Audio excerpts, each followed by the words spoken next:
Hi everyone, ahok banaiso আজি broccoli steam প্ৰথমতে ব্ৰকলিটো কাটি লৈছো কাটি কিনি গৰম পানীত ধুবাই থৈছো আৰু ইয়াতে নিমখ দি দিছো তাৰ পিছত ধুই মেলি এটা কুকাৰ লৈছো কুকাৰত অলপ পানী দি কিনি এটা ষ্টেণ্ড দি এটা বাউলত নিমখ আৰু আদা ৰসুন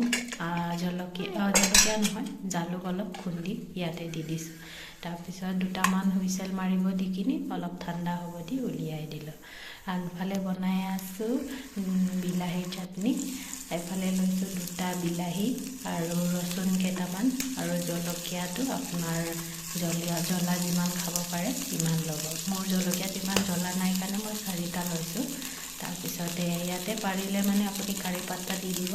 কাৰি পাত্তা দিলেও খাই ভাল লাগে আৰু যদি কাৰি পাত্তা নাথাকে ধনিয়া পাত দি দিব মোৰ দুটাই নাছিলে সেইকাৰণে মই নিদিলো খাই চাব খাই খুব ভাল লাগে ঠাণ্ডা হোৱাৰ পিছতে এটা মিক্সি বাটিত ঠাণ্ডা হ'ব দি কিনি দি দিছো সোৱাদ অনুসৰি নিমখ দি দিছো এনেকেও সিম্পল কে বনাই খাই চাব খুব টেষ্টি হয় আজিলৈ আহিলো ধন্যবাদ